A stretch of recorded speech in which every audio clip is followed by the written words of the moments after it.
Aamir Khan కెరీర్లోనే biggest హిట్గా నిలిచిన దంగల్ గురించి అందరికీ తెలిసిందే. ఆ సినిమాలో ప్రతి క్యారెక్టర్కు ఆడియన్స్ ఎంతో బాగా కనెక్ట్ అయిపోయారు. ఆ మూవీలో బబితా పోగట్ చిన్నప్పటి పాత్రలో నటించిన సుహాని భట్నాగర్ తన నటనతో అందరినీ ఆకట్టుకుంది. అయితే ఆమె కేవలం 19 ఏళ్ల వయసులోనే మరణించడం అందరినీ షాక్ గురి చేసింది. సుహాని భట్నాగర్ మృతి పట్ల బాలీవుడ్ దిగ్భ్రాంతి వ్యక్తం చేసింది. అమీర్ ఖాన్ కూడా సుహాని మృతి పట్ల ఎమోషనల్ అయ్యాడు. నువ్వు ఎప్పటికీ మా హృదయాల్లో ఒక స్టార్లా నిలిచిపోతావంటూ భావోద్వేగానికి లోనయ్యాడు. ఈ నటి మృతిపై చాలానే కారణాలు వినిపించాయి. కానీ ఆమె మృతికి కారణమైన వ్యాధి గురించి కుటుంబ సభ్యులు అసలు విషయాలను వెల్లడించారు. సుహాని భట్నాగర్ మృతికి మొదట అందరూ మెడిసిన్ సైడ్ ఎఫెక్ట్గా భావించారు. ఆమెకు కాలు విరిగినప్పుడు వాడిన మందులు సైడ్ ఎఫెక్ట్స్ వల్ల ఆమె మరణించిందంటూ చెప్పుకొచ్చారు. కానీ సుహాని కుటుంబం ఆ వాదనను కొట్టిపారేశారు. వారి కుమార్తె మృతికి అరుదైన వ్యాధి కారణం అంటూ చెప్పుకొచ్చారు.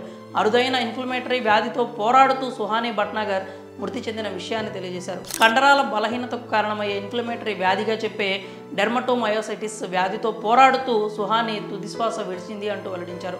ఆమెను ఫిబ్రవరి 7న ఈ వ్యాధి కారణంగానే ఎయిమ్స్లో చేర్పించినట్టు తెలిపారు. ఈ వ్యాధికి చికిత్స పొందుతూ అది విషమించడంతోనే సుహాని ప్రాణాలు కోల్పోయిందని తెలియజేశారు. సుహాని కుటుంబ సభ్యులు తెలిపిన వివరాల ప్రకారం 2 నెలల క్రితం ఈ వ్యాధి లక్షణాలు సుహానిలో కనిపించాయి.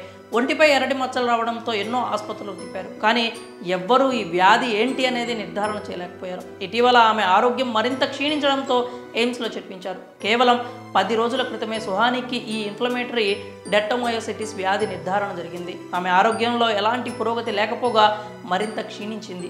ఇన్ఫెక్షన్ మరింత ఎక్కువై ద్రవాలు ఊపిరితిత్తుల్లోకి చేరుకుని లంగ్స్ కూడా దెబ్బతిన్నాయి. వైద్యులు ఆమెను వెంటిలేటర్పై ఉంచి చికిత్స అందించారు. కానీ ఎలాంటి ఫలితం లేకుండా పోయిందంటూ సుహాని తండ్రి ఆవేదన వ్యక్తం చేశారు. ఈ అరుదైన వ్యాధితో పోరాడుతున్న వాళ్ళు ప్రపంచవ్యాప్తంగా కేవలం 5 నుంచి 6 మాత్రమే ఉన్నారంటూ ఆయన తెలిపారు. ప్రస్తుతం అందరూ అసలు ఈ డెర్మటోమయోసైటిస్ అంటే ఏంటి అంటూ తెలుసుకోవడం ప్రారంభించారు. అసలు ఈ డెర్మటోమయోసైటిస్ వ్యాధి అంటే ఏంటంటే ఈ అరుదైన వ్యాధి కండరాలు, చర్మం, అంతర్గత అవయవ వాపుతో కూడుకున్నది. ఈ వ్యాధికి సకాలంలో చికిత్స అందించకపోతే రోజు రోజుకి ఆరోగ్యం క్షీణిస్తుంది. దీనిని ఆటో ఇమ్యూన్ ప్యాథాలజీ అంటారు. అంటే ఇమ్యూనిటీ సిస్టమ్ పనితీరులో ఆటంకాలు కారణంగానే ఈ వ్యాధి వస్తుంది. అయితే ఇలా ఎందుకు జరుగుతుంది అనేది మాత్రం ఎవరూ చెప్పలేని పరిస్థితి. ఇప్పటికీ అది మిస్టరీగానే ఉండిపోయింది. రోగ నిరోధక వ్యవస్థ సొంత కణాలని హానికారకంగా భావిస్తూ వాటిని నిరోధించేందుకు ప్రతిరోధకాలను ఉత్పత్తి చేస్తుంది. నెమ్మదిగా వాపునకు గురయ్యే వ్యాధి లక్షణాలు ప్రారంభమవుతాయి. కొన్ని సందర్భాల్లో ఇమ్యూనిటీ సిస్టమ్ అంతర్గత అవయవాలపై దాడి చేస్తాయి. ఈ వ్యాధి లక్షణాలు ఎలా ఉంటాయంటే త్వరగా అలసటకు గురి కావడం, జ్వరం రావడం జరుగుతుంది. వేగంగా బరువు తగ్గిపోతూ ఉంటారు. కండరాలు బాగా నొప్పికి గురి చేస్తూ ఉంటాయి. శ్వాస తీసుకోవడంలో కూడా బాగా ఇబ్బంది ఏర్పడుతుంది. చర్మం వాయడం, ఎర్రగా పొలుసుల మాదిరి మారడం జరుగుతూ ఉంటుంది. కంటి ప్రాంతంలో కూడా వాపు, ఎరుపు ఉంటుంది. అలాగే మెల్లకన్ను కూడా పడిపోయే ప్రమాదం ఉంటుంది.